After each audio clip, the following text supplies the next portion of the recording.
13일의 금요일이기도 하고 공포영화 한 편 보고 싶은데 뭘 볼까 하다가 마침 CGV에서 브링 허 백을 이제 9,900원에 볼 수 있는 이 행사를 하고 있습니다. 그래서 요거나 보고 들어가겠다 싶어서 바로 보러 갔죠. 생각보다 상영관에 사람이 꽤 많이 왔더라고요. 한 3분의 2는 차 있었던 것 같고 개봉한 지 좀 된 영화임에도 불구하고 그래서 뭐지? 이 영화 인기 많은 영화인가? 라고 하면서 괜찮은가? 하고 봤습니다. 이 감독의 전작인 톡투미는 제가 보지를 못해서 이 영화로는 이제 처음 접하는 감독들이었는데 스포일러가 중요한 작품이기 때문에 스포일러가 없는 선상에서 말씀을 드리자면은 일단 전 재밌게 봤습니다. 끝까지 다 재밌게 봤고 스토리를 간략하게만 말씀을 드리겠습니다. 영화가 딱 시작을 하면은 어떤 오컬트적인 의식이 치러지는 장면이 먼저 나옵니다. 근데 그거를 그냥 보여주는 게 아니라 마치 파운드 푸티지처럼 캠코더 화면으로 왜 야간 투시경 같은 거 쓰면은 녹색으로 이렇게 막 나오는 장면 있잖아요. 약간 그런 느낌으로 이제 촬영된 거를 되게 정신없이 보여줘요. 근데 되게 끔찍한 오컬트 의식이 행해지고 있다라는 그 상황만 어렴풋이 알 것 같고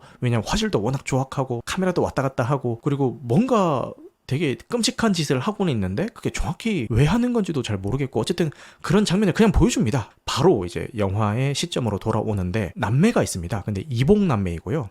여동생은 동양인인데 시각장애를 가지고 있고 오빠는 건장한 그냥 소년인데 이제 영화상의 나이는 이제 성인이 되기까지 3개월 정도 남은 그런 설정입니다. 이 두 남매는 홀아버지 밑에서 자라고 있는데 아버지가 샤워를 하다가 목욕탕에서 돌아가시는 일이 발생을 합니다. 그래서 이제 위탁 가정에 이 두 남매가 맡겨질 위기에 처하게 되는데 맡겨진 위탁 가정으로 갔는데 뭔가 조금 분위기가 이상합니다. 집에 도착했을 때도 굉장히 큰 음악이 집안 전체에 다 틀어져 있어요. 제대로 말이 불가능할 정도로.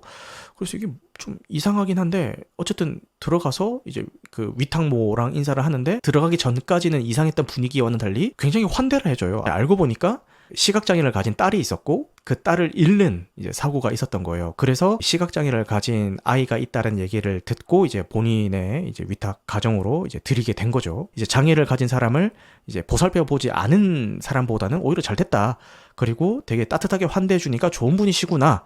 라고 하면서 그 집에 이제 정착하게 되는데 그 집에는 아이가 한 명이 더 있습니다. 근데 머리는 빡빡 밀려 있고 말을 하지 않고 그냥 우두커니 서 있기만 해요. 위탁모의 설명으로는 충격으로 인해서 실어증에 걸려서 말을 못해 라고 이야기를 합니다. 그런데 밤마다 위탁모와 아이가 어디론가 사라지는 것을 이제 발견하게 되고 그 미스테리를 추격하다가 여러 가지 일이 발생하게 되고 위탁모가 사실은 어떤 사람이었는지 그런 것들이 밝혀지고 그리고 초반에 영화가 시작할 때 보여줬던 오컬트 의식이 일어나는 장면은 대체 뭘 하는 의식인 건지 그런 것들이 영화에서 밝혀지면서 미스테리를 풀어가게 된다라는 그런 내용의 작품인데 되게 인상 깊게 봤고요. 제가 이 작품을 되게 높게 평가하고 싶은 이유 중에 하나는 점프 스퀘어를 거의 사용하지 않습니다. 제 방송 오래 보신 분들은 아시죠? 제가 막 놀래키면서 겁주는 거 되게 싫어하는 거 아시죠? 근데 영화를 보는 내내 그냥 제가 지레 겁먹어서 귀 막은 적은 있어도 실제로 영화가 작정하고 막 놀래켜가지고 제가 놀란 적은 한 번도 없습니다. 오로지 분위기 그리고 고어씬 이런 것들로 공포심을 관객들에게 심어주는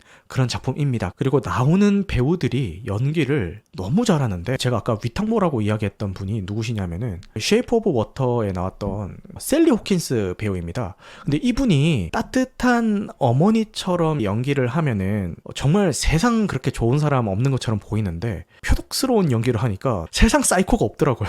이 사람한테 뭔가 있다라는 거는 뭐 당연한 이야기니까 이거 스포 아닙니다. 그냥 왜 그런가가 이제 중요한 거지 뭐 그랬다는 거는 중요한 게 아니죠. 그리고 아까 제가 아이 한 명이 더 있었다고 했잖아요. 이제 나중에 그 애가 사실 어떤 아이였다라는 게 밝혀지면서 막 열연을 펼치는데 미쳤습니다. 근데 심지어 저는 보면서 어떤 생각까지 들었냐면은 아니 애한테 저런 연기를 시켜도 되나? 후유증 같은 게 남지 않나? 당연히 연출적으로 잘 했겠죠. 뭐 모형을 쓰든 뭐 어떻게든 잘 했겠지만 저런 연기를 애한테 시켜도 되나? 라는 게 너무 놀라웠고 그리고 아까 제가 그 동양인 여동생은 시각장애를 가지고 있다라고 했잖아요. 실제 시각장애인 배우이고요. 심지어 이 작품이 처음이라고 합니다. 근데 연기를 굉장히 잘 하더라고요. 여기서 고생을 되게 많이 하게 되는데 보는 내내 되게 안쓰러웠던 그런 기억이 납니다. 나름의 공포 영화의 클리셰를 좀 비틀려고 노력한 것들도 많이 보이거든요. 이쯤에서 이런 역할을 해줘야 될 것 같은데 좀 의외의 상황이 좀 벌어진다거나 그런 설정들도 좀 많이 사용이 된 것 같아서 나름의 좀 노력을 많이 했구나라는 생각을 하면서 봤던 것 같습니다. 그리고 이거는 제 해석은 아니고 그 배드 테이스트라는 그 팟캐스트가 있는데 거기에 요 브링 헐 백에 대한 리뷰가 올라와 있습니다. 근데 그걸 듣다 보니까 이게 헨젤과 그레텔 서사를 따르고 있다라고 이야기를 하는데 많이 공감이 됐고요. 내가 뭐 공포 장르나 오컬트 장르 혹은 잔인한 거 좀 잘 본다, 좋아한다 이러시는 분들은 무조건 보셔야 되는 작품이라는 생각이 들고 잔인한 거 못 보시는 분은 보시면 안 될 것 같아요. 뭐 신체 훼손을 한다든가 이런 장면이 그냥 다 나오기 때문에 만약에 좀